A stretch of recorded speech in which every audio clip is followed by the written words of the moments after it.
La Bible dit dans l'Épître aux Hébreux, chapitre 4, et le verset 15, « Car nous n'avons pas un souverain sacrificateur qui ne puisse compatir à nos faiblesses. Au contraire, il a été tenté comme nous en toutes choses, sans commettre de péché. » Jésus connaît nos faiblesses et il nous aime quand même. Il est mort pour nous.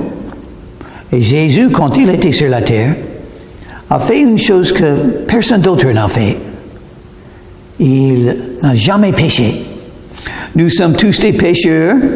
Lui, il est innocent en toutes choses. Nous avons tous péché. Romains chapitre 6 et le verset 23 dit, « Car tous ont péché et sont privés de la gloire de Dieu. » Une grande différence entre Dieu et nous. Il est saint, nous sommes des pécheurs. Donc, il nous faut le pardon des péchés. Jésus est là pour le faire. Parce qu'il nous connaît. Il connaît nos faiblesses. Il connaît que nous avons failli. Nous sommes tombés. Nous avons fait des bêtises. Tout le monde. Dans le cœur. C'est là où se trouvent des péchés. Mais Jésus, non, jamais. Il a vaincu le diable par une vie sainte. Et étonnant, et on peut dire c'est étonnant, c'est merveilleux. La sainteté de Jésus est donnée à nous. C'est-à-dire quand nous regardons les croyants en Jésus, ils voient les saints. Grâce à Jésus, la vie de Jésus est donnée à nous, ce qu'il a accompli. Approchons-nous donc avec assurance du trône de la grâce, afin d'obtenir miséricorde et de trouver grâce pour être secourus dans nos besoins. Oh, c'est un très grand verset de la Bible. Approchons-nous donc avec assurance le trône de la grâce. Il ne faut pas être timide quand on vient à Dieu pour parler avec lui, parce que Jésus a tout accompli. Et parce qu'il est miséricordieux, il nous aime, malgré nos faiblesses, il aime nous pardonner.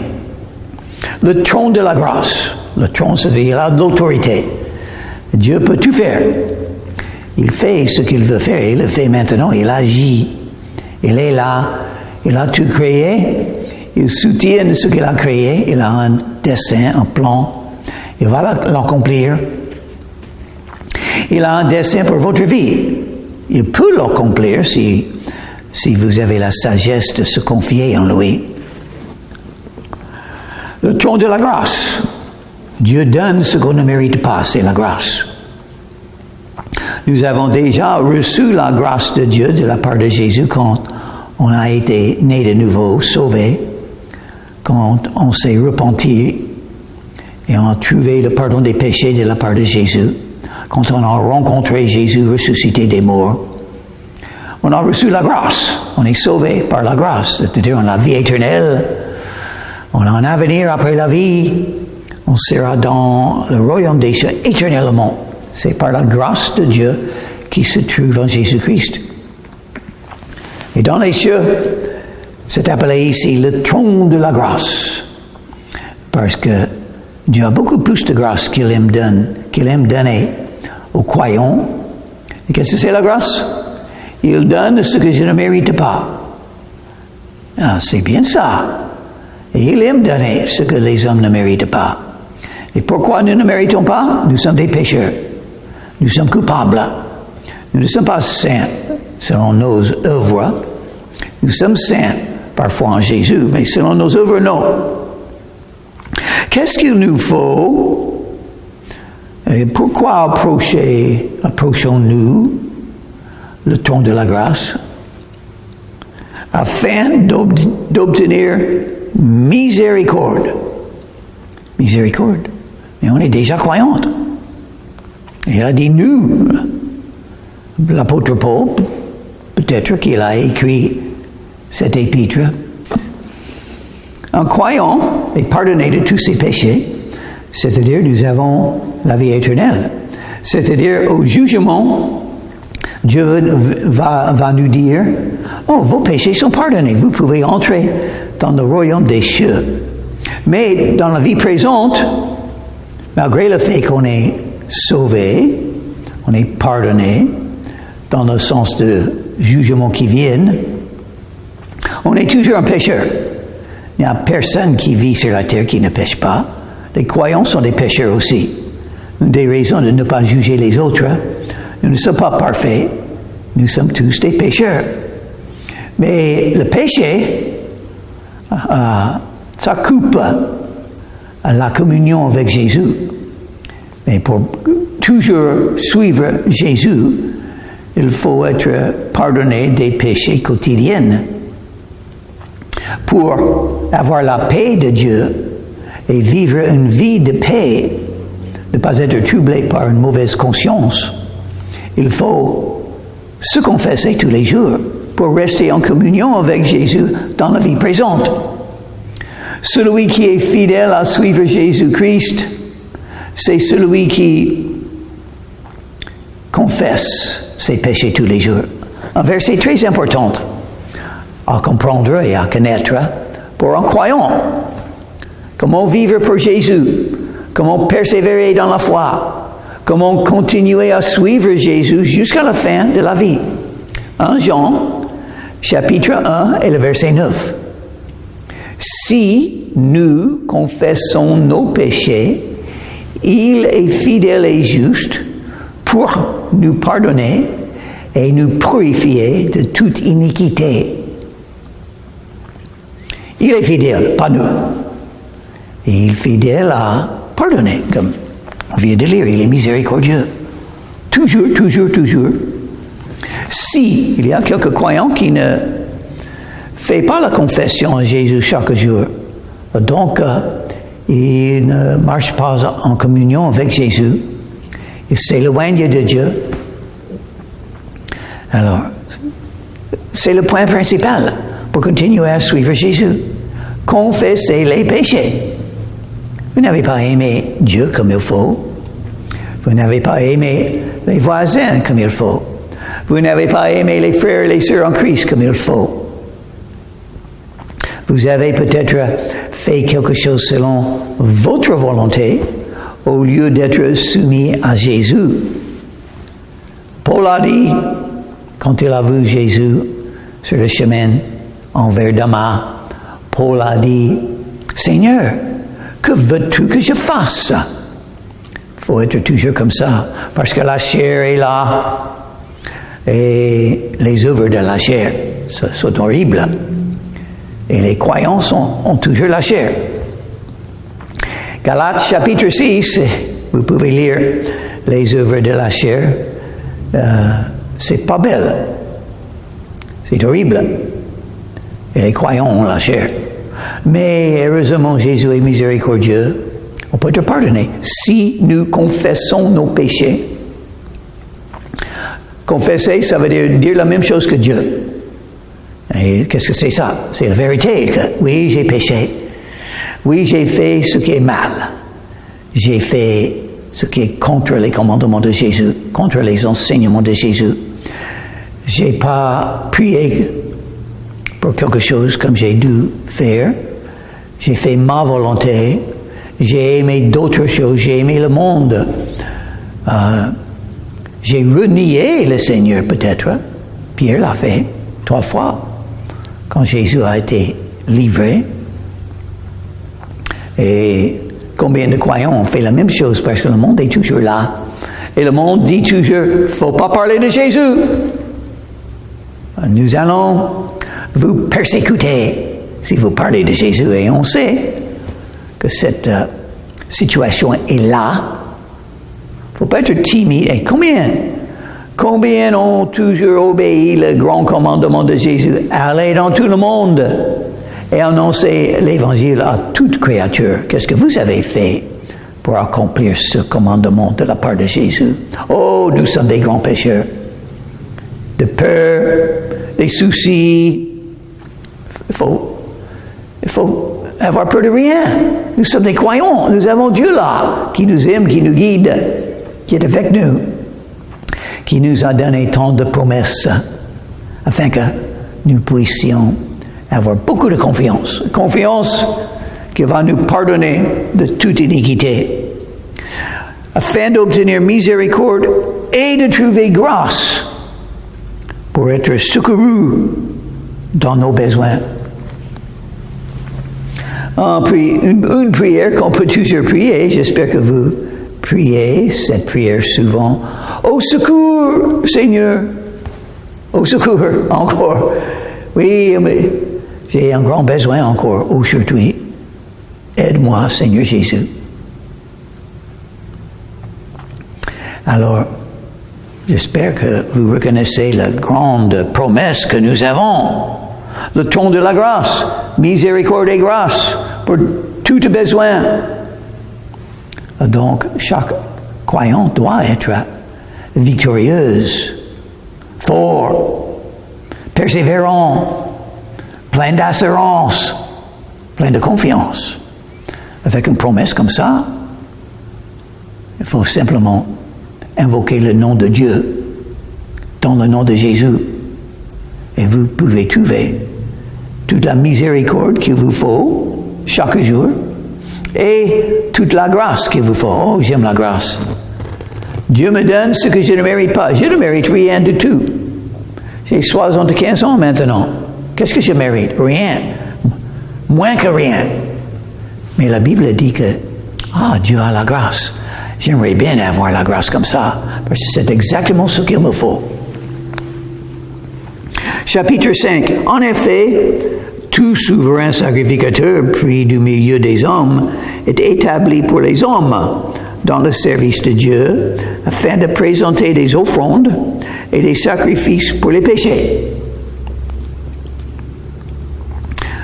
Donc, l'apôtre Paul va parler de la différence entre les sacrificateurs qui existaient à l'époque, partie de la loi de Moïse, une partie de la religion des Juifs. Il n'y a plus de sacrificateurs maintenant. Il n'y a plus de temple. Tout ça n'est plus là. Mais peut-être ça symbolise le fait que Jésus est notre sacrificateur maintenant. Nous venons à Jésus. Jésus a déjà fait une fois son sacrifice pour les péchés.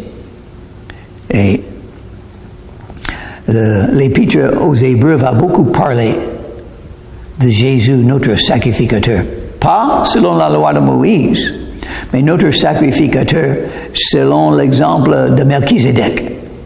Un sacrificateur qui existait avant Moïse, avant la loi de Moïse a été donnée, pour symboliser le Christ.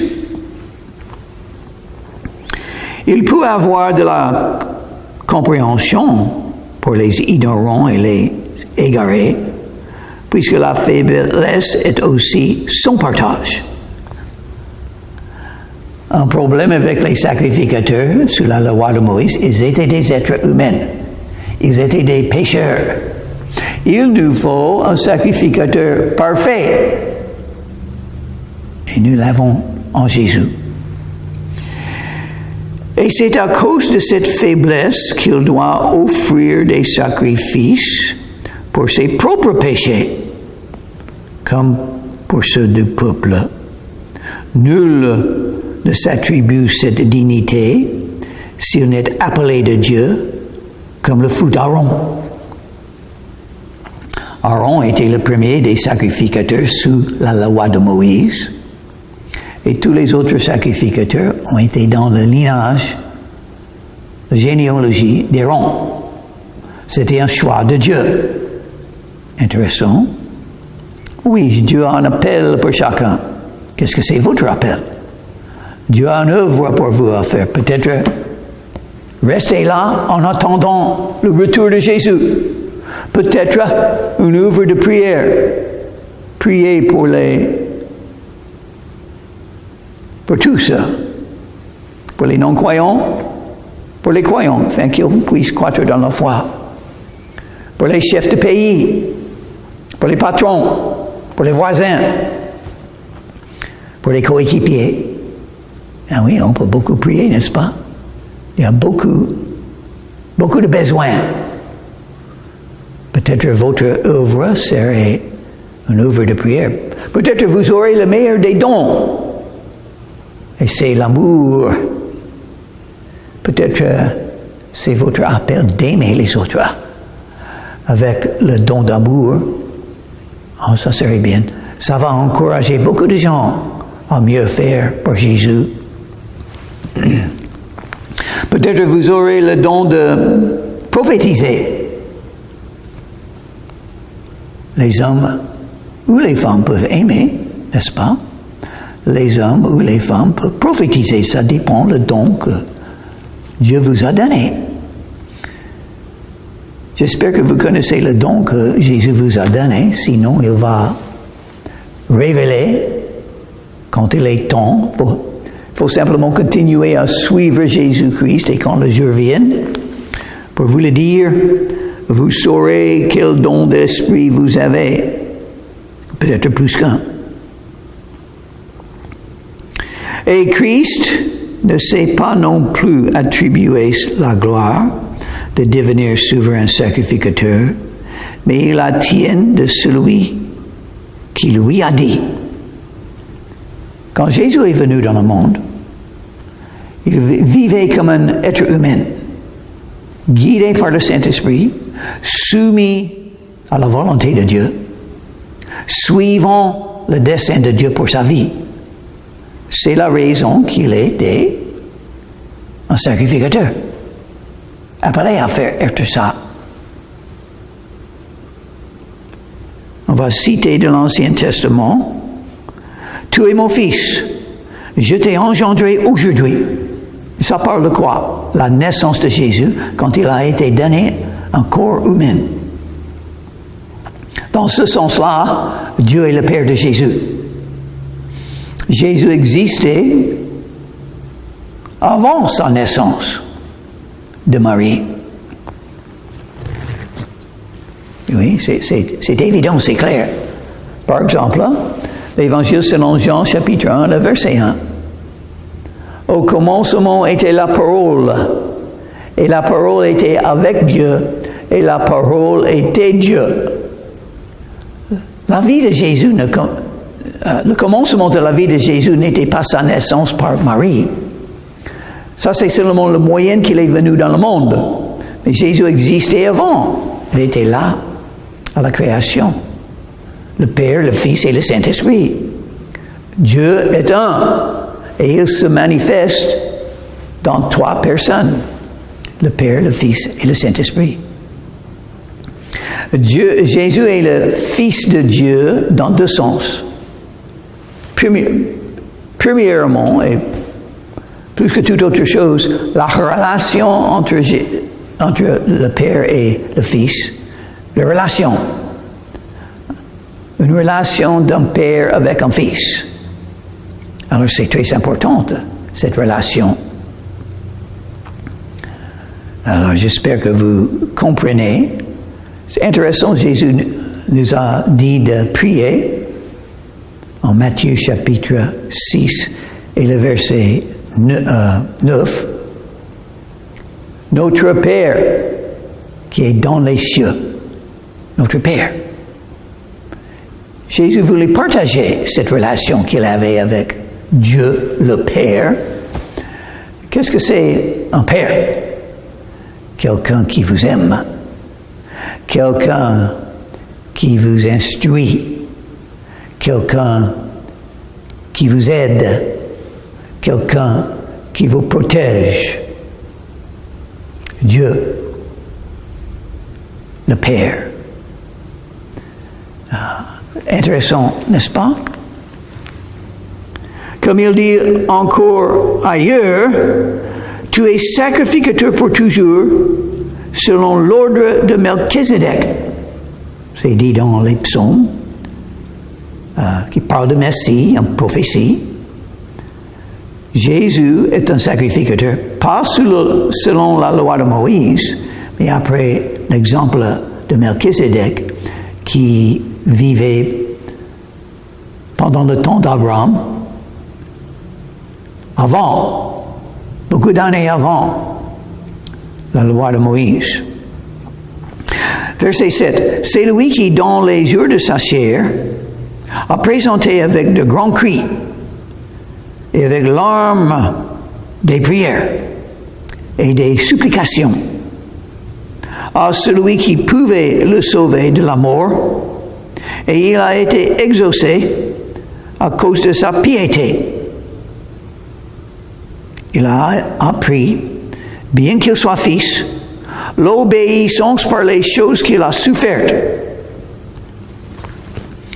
Jésus a beaucoup pleuré. Il a prié avec les larmes et les souffrances, des grands cris dans ses prières et ses supplications. C'est comment Jésus a évité le péché, ce grand désir. Et c'est pourquoi nous n'avons pas trouvé la victoire sur le péché nous-mêmes. Qui a fait un effort comme ça pour ne pas pécher? Vous pouvez faire un grand effort pour faire le bien. Et il faut un grand désir. Il faut que je fasse le bien. Je ne vais pas faire ceci. Et je vais prier et invoquer le nom de Jésus pour m'aider. Même Jésus a dit, éloigne-nous de la tentation. Éloigne-nous de la tentation, Seigneur, parce que je suis faible. Intéressant, Jésus a appris en étant un être humain, parce que quand il a quitté le paradis, il a laissé à côté, dans un sens que nous ne pouvons pas tous comprendre, il a laissé à côté quelques-uns de ses capacités comme Dieu. Il est devenu un homme. Il avait toutes les caractéristiques. Il était semblable à tous les autres hommes, sauf il n'a pas péché. Il a eu faim, il a été fatigué, il a souffert, et enfin, il est mort, Jésus. Il a souffert. Il ne faut pas oublier ça. Si Jésus a souffert, qu'est-ce que nous allons avoir dans nos vies? Les souffrances. Si je dois souffrir, je souffrirai pour Jésus. Parce qu'il a souffert pour moi, n'est-ce pas? Et c'est la vie. Tout le monde a des souffrances. La violence, les maladies, ceux qui se séparent, les souffrances dans la famille, les souffrances, les pauvres, les famines, les guerres. Tant de souffrances dans la vie, tant de souffrances. Les gens, les ennemis, les gens qui ne vous aiment pas, tant de souffrances, n'est-ce pas? Jésus a souffert comme un être humain. Il a appris l'obéissance par les choses qu'il a souffert. Parce que les souffrances peuvent nous amener à mieux nous confier dans le Seigneur. Si tout va bien, je n'ai pas tant de raisons pour me confier en Dieu. Mais c'est comme une épine dans la chair, n'est-ce pas? Et avec les choses, les fardeaux, les afflictions, les cœurs brisés, écrasés par les difficultés de la vie, j'ai une chose, je peux m'approcher au trône de la grâce et je peux trouver ce que Dieu fait.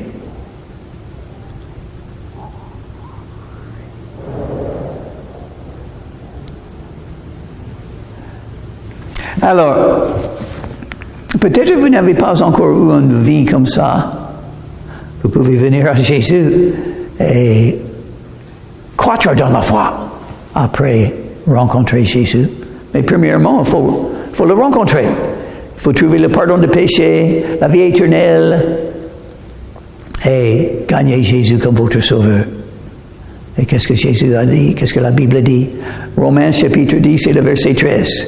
Quiconque invoquera le nom du Seigneur sera sauvé.